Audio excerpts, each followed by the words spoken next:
Welcome back to PC.Solutions.Net. We're diving into some of the hottest topics that are buzzing in the tech world, so let's get started. Apple's new iPad's, impressive tech, but one major hurdle. Apple has once again wowed us with their new iPad lineup, showcasing cutting-edge technology and sleek designs.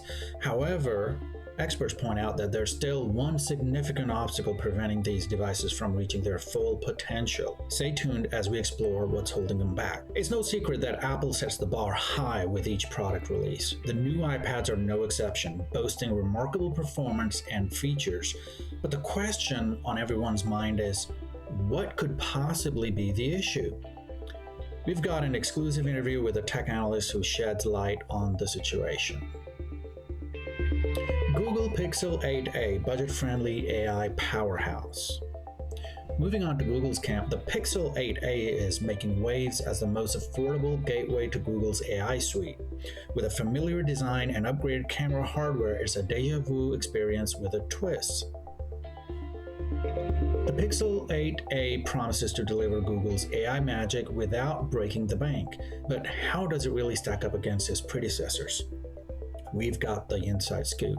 Here's what users are saying about their experience with the new Pixel 8a. Pixel 8 is cheaper than most other flagships, but is the camera as good as always? Does that Tensor G3 get a wee bit burny? How is the battery life, etc, etc? Well, I'm glad you asked, because here's my 1-month Pixel 8 review. Now first up, I just gotta say, I love how adorably compact the Pixel 8 is, and the hand feel is especially good as those corners and the edges are sloped to just neatly fit your palms. So definitely Jesus tier hand feel right here, love it. As always with Google's blowers, that camera bump stretches the full width of the phone, and that's definitely a good thing, because when it's resting on a desk it means it doesn't wobble about all over the place. Now the regular Victus glass finish isn't as advanced as what you get on the Pixel 8 Pro, but so far there's only a few very light scratches located near the bottom of the back end of the Pixel 8 and on that display. They are proper weenie, you do have to go actually looking for them because they're not obvious at all, but it has only been 1 month, and if you are planning on keeping your Pixel 8 for years and years, then highly recommend slapping a screen protector on at the very least. And that in-display optical fingerprint sensor is fine as long as your hands are fairly dry. Any moisture there and the chances are this sensor just won't be happy. You've always got face unlock as a backup, but likewise this doesn't function too well in dim light. So basically if you like candlelit baths, then you're going to have to remember your PIN. Now because this is a Google blower, you naturally have that tasty fresh Android 14 experience right out of the box. Plus the added reassurance of 7 years of OS and security updates. As for the everyday software experience here on the Pixel 8, well, unfortunately there have been quite a few bugs. So for instance, a couple of times when I've been in the car, Android Auto has suddenly decided it just can't be asked to work anymore, usually just as I'm about to tackle a particularly pants troubling junction. Fantastic fun. Sometimes apps don't entirely behave the way they're supposed to. I've had Deezer freeze up on me completely once or twice, sometimes in the foreground, sometimes in the background. And one time when I tried to load up Google Maps, it basically just did this and nothing else. But anyway, hopefully Google will smash all these bugs in the next update or two and smooth things out, because right now it kind of feels like the Pixel 8 has had one tequila slammer too many and is just kind of swaying on its feet, deciding whether or not to do a tactical puke. Oh, and the storage options suck as well. 128 gig base, come on guys. Lots of mid-range and even budget smartphones are coming out with 256 gigs as standard now, so what the flipping F. You've also only got space for one physical SIM, but at least Google offers eSIM support on top of that.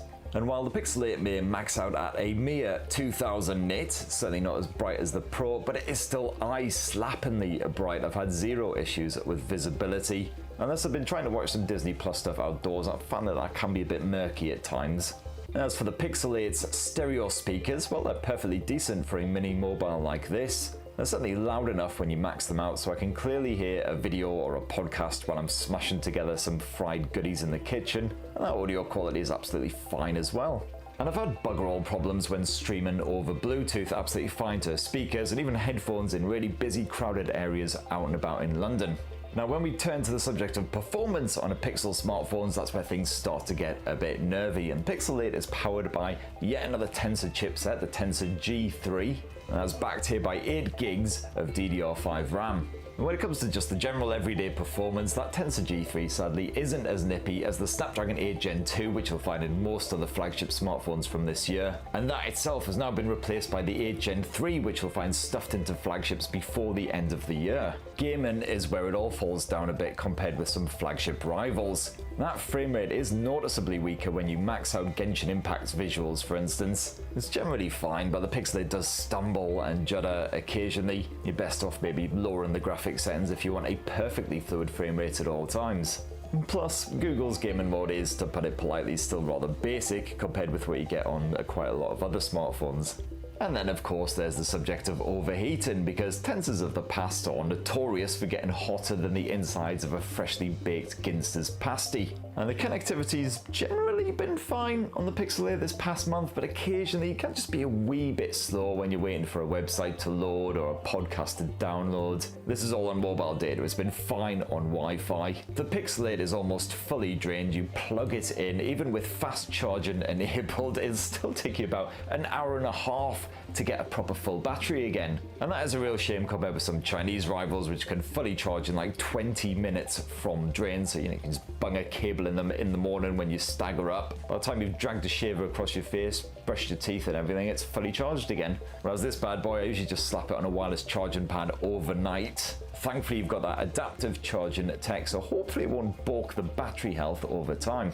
So let's finish up with a squint at the camera tech, headed up here on the Pixel 8 by a 50 meg Octa-PD camera with optical image stabilization. Now you do only have single zone autofocus here on the regular Pixel 8 compared with the multi-zone autofocus of the Pixel 8 Pro. Personally, I've found that the focus has been absolutely fine on this mini model, as long as you're not trying to shoot photos in like super ambient conditions. I'm talking like basement sex dungeon levels, or a nightclub. Might be a slightly less disturbing thing, I might have said just then instead. But yeah, when it's proper dark, the Pixel 8 can sometimes take a few seconds sort of mulling over what it is it's actually supposed to be focusing on. And it's a shame that a few other features that you'll find on the Pixel 8 Pro are absent here on the regular Pixel 8. So there's no full-on manual controls, you can't shoot raw images, and there's no high-resolution mode as well, which is doubly a shame here on the Pixel 8 as there's no telephoto lens. So you can't shoot a nice 50 megapixel image and then just crop in.